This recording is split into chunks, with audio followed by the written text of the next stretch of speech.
Welcome news স্পোর্টসে আপনাদের স্বাগত। আজকে গোয়ার ইস্টবেঙ্গলের সঙ্গে উড়িষ্যা এফসি একটি গুরুত্বপূর্ণ ম্যাচ ছিল, যেই ম্যাচটাতে ইস্টবেঙ্গলকে অবশ্যই জিততে হতো। ইস্টবেঙ্গল যদি না জেতে তবে ইস্টবেঙ্গল কিন্তু সেই চ্যাম্পিয়নশিপের দৌড়ে পিছিয়ে পড়তে পারত। তো সেই ম্যাচে কিন্তু ইস্টবেঙ্গল উড়িষ্যা এফসিকে 3-0 গোলে হারিয়ে দিয়েছে। প্লিজ চ্যানেলটা সাবস্ক্রাইব করুন, লাইক করুন ও শেয়ার করুন।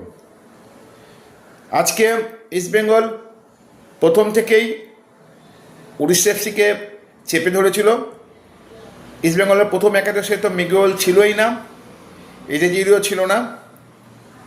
তো সেখান থেকে কিন্তু অ্যান্টন আর এদিকে শিবলে, রশিদও নামিনি প্রথমার্ধে, আর এদিকে ক্রেসপো। তো এই তিনজন বিদেশি নিয়ে নেমেছিল। তো ইস্টবেঙ্গল কিন্তু প্রথম থেকে চেপে ধরেছিল শেষ পর্যন্ত। প্রথম দিকে কিন্তু লালতে কিন্তু একটা ভালো শট মিস করেন, কিন্তু তারপরেই বিষ্ণুর পাশ থেকে কিন্তু বিপিন সিং প্রথমে গোল করে এগিয়ে দেয়। এরপরও ইস্টবেঙ্গল আরও 2-3টে চান্স পেয়েছিল, কিন্তু গোল করতে পারেনি। প্রথমার্ধে কিন্তু 1-0 অবস্থায় শেষ হয়েছিল। কিন্তু 1-0 গোল কিন্তু অবশ্যই নিরাপদ নয়। এর আগেও ইস্টবেঙ্গল প্রথমার্ধে এগিয়ে গিয়েও খেলায় হেরেছে বা ড্র করেছে।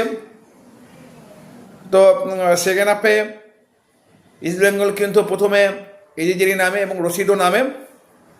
ওইদিকে আরও কিছু চেঞ্জ হয়, জয়গুপ্তা নামে, তারপরে ডেভিড নামে, অনেকগুলোই চেঞ্জ হয়। এরপরে কিন্তু ইস্টবেঙ্গল খোলস ছুঁড়ে বেরোয়। ইস্টবেঙ্গল দ্বিতীয়ার্ধে বলতে পারেন খুবই ভালো খেলেছে। ইস্টবেঙ্গল কিন্তু দ্বিতীয়ার্ধে অনেকগুলো গোলের সুযোগ পেয়েছিল। রহিম আলীও উড়িষ্যা এফসি হয়ে ভালো খেলেছে, 2-1টা সুযোগ ওদের কাছেও এসেছিল, কিন্তু তুলনামূলকভাবে কিন্তু ইস্টবেঙ্গল অনেক ভালো খেলেছে। ইস্টবেঙ্গলের 55% বলের দখল ছিল। তো এরপরে ইস্টবেঙ্গল কিন্তু 79 মিনিটে ইস্টবেঙ্গল কিন্তু আবার এজেজিরি গোল করে এগিয়ে দেয়, 2-1 গোলে এগিয়ে যান।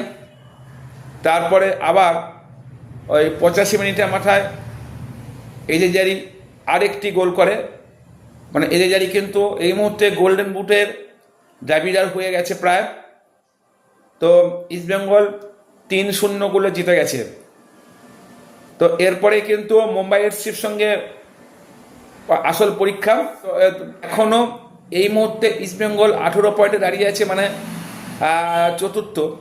গোল পার্থক্য হয়তো এরপরে আরেকটি ম্যাচ জিতলেই হয়তো সেকেন্ড পজিশনে চলে আসবে, যেটা মুম্বাই এফসির সঙ্গে। সেই ম্যাচে এখনও পর্যন্ত মিগুয়েলকে পাওয়ার ব্যাপারে দোলাচলে আছে। মানে ইস্টবেঙ্গল কিন্তু অলরেডি রিভিউ কমিটির কাছে আবেদন করেছে, যদি একটি ম্যাচের জন্য সাসপেন্ড হয় তাহলে কিন্তু মুম্বাই এফসির সঙ্গে মিগুয়েল নামবে।